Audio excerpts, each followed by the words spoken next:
know they will, yeah. Oh, hey. So I wrote this song for everybody to play, help chase those blues away. Woo, whoa, whoa.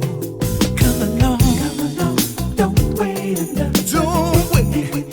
We'll find a perfect love, and it starts with me and you. Ooh, yes, story, how love will make us strong. Yeah, we're all sisters and brothers. Ooh, so we can't go wrong. Ooh, yeah. Let's sing this song together as one. Don't you worry about a thing. Hi, this is Georgie B from the Groove Association, and you're right here with UK Rotation. More music, more exposure across all social media platforms. So who is Georgie B?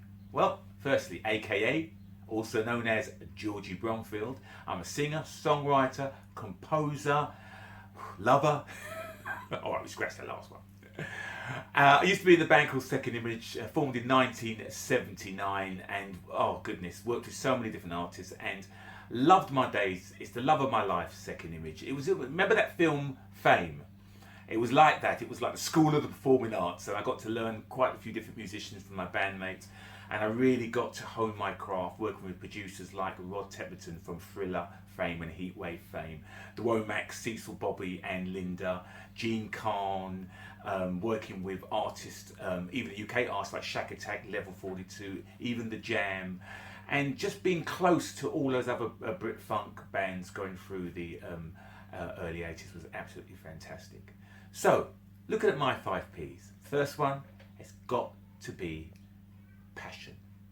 You have to have passion. I'm talking from the heart to do this music. When you first start this music, you have to think about it as a marathon, not a 5 or 100-yard dash, a marathon.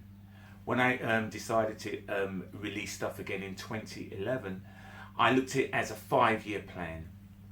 And any business you start, really, a couple of years you might be still losing money. 3rd year you start to break even. 4th year you might make some profit. So it's the 5th year you start seeing some fruits of your labour.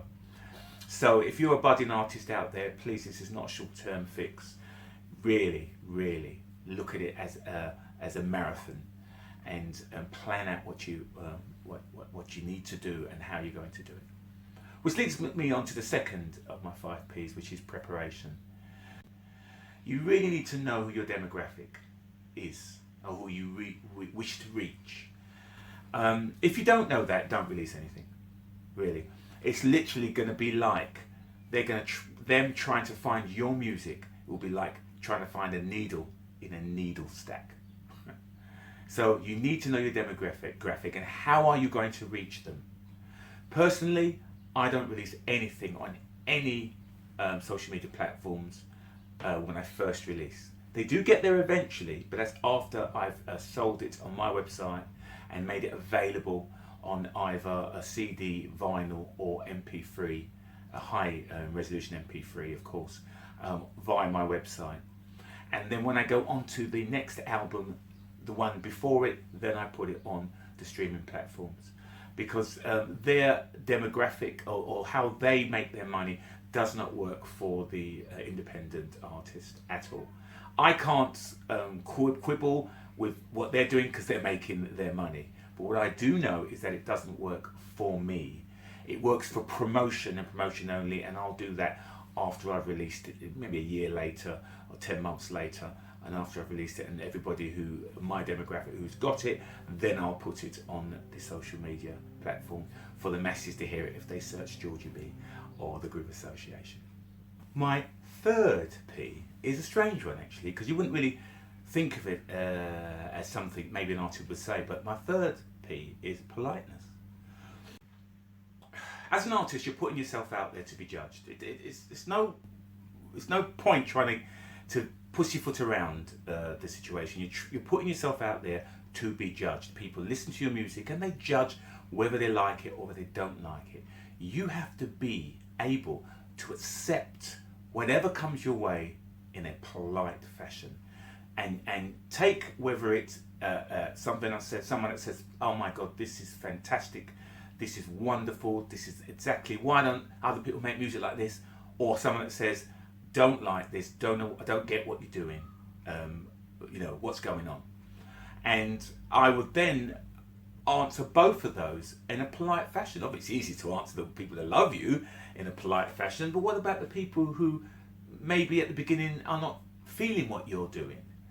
And I would just explain to them my passion and why I'm doing this. And I believe that there are lots of people that like the vibe of the late 70s and 80s, but with 21st century production values. And the way they wrote songs then, that's my passion. That's how I write music. The way it used to be written. And that's the way I learnt. And I like it, but I have learnt to up the game production-wise and use the new equipment and use the new procedures of how to put the music together and what I'm using within my studio. And I put it together with my knowledge of how I was taught and how I learnt and loved to put music together. Emphasis on vocal arrangements and brass arrangements. I take a lot of time in arranging, and because I was a drummer originally, a percussionist, a lot of percussion elements in my music, and I play a lot of it live as well, and leave a lot of the stuff in that just sounds live. I get a lot of people saying, "Georgie B, your music sounds so live. It sounds like," and I try to put as many real instruments as possible in the brand new single, Love's in Our Hearts. I play bass on that, and I play keyboards, and I brought the wonderful Dave Maskell in to play guitar. Thanks, Dave. And just to get as many live instruments. So being polite to people, answering people, connecting people who say something about your music, and being forthright in your answers, but at the same time acknowledging where they're coming from. And I have this saying, I've been saying it for years, you get a lot more with honey than with vinegar. We're on 4 now, and it's got to be productivity. You have to keep a regular chain of music coming up. You've got to be productive. You've got to make sure that people are understanding when you do your releases. I do an album every 2 years. And then in the middle year, I remix the album before. So there's always something coming out, and in between, there are singles that are leading up to that album, be it to the original album or be it to the remixed album. And this now, believe it or not, at the end of this year, this Christmas, will be my 5th studio album. First one was Let's Break the Ice. Second one was 3 AM.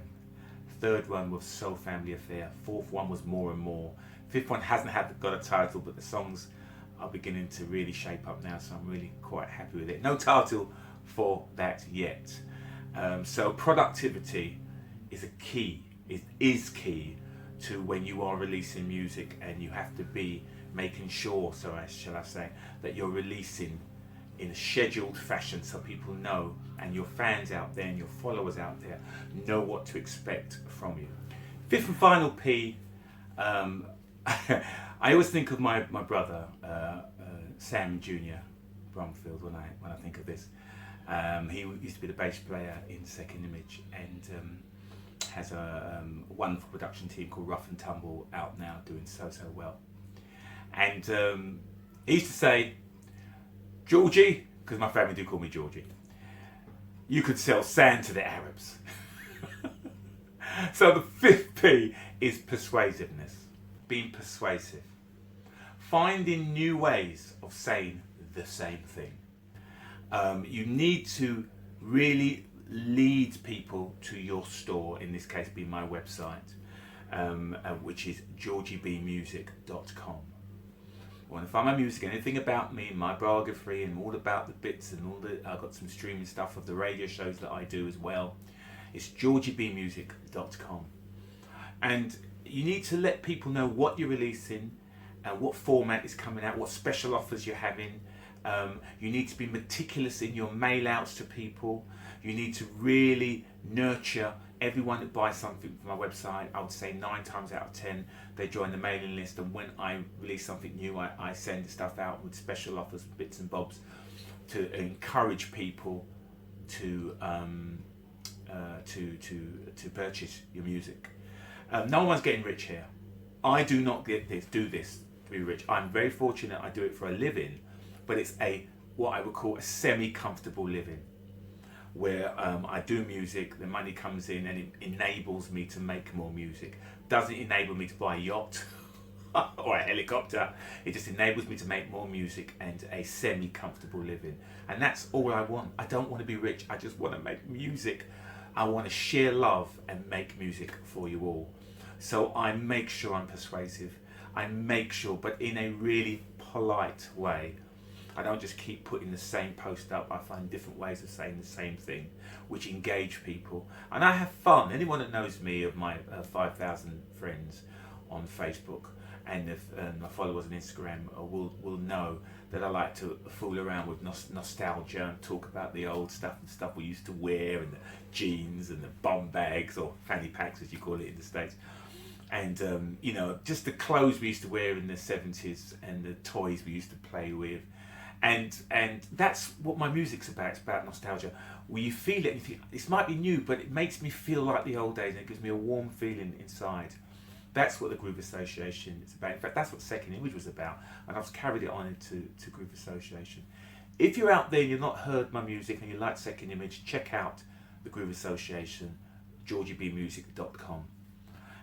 If you don't know Second Image or Groove Association, just check me out, and all my music is there to listen for free. I give you about a good minute and a half on every song, so you can hear what it's about before purchasing, or not purchasing. It's totally up to you. I do this with love in my heart, and honey, not vinegar. So thank you very much for giving me some of your time to listen to what I have to say. Just want to end things off by thanking Key Jam for his wonderful UK rotation platform, giving us indie artists a video form of speaking straight to the people, rather than just the musical form. So thank you so much from the bottom of my heart. I'm going to leave you with the chorus from my brand new single, and it simply goes like this: love's in our hearts and it's here to stay. Thank you so much. This has been Georgie B. I'll see you somewhere soon. Bye bye. Love in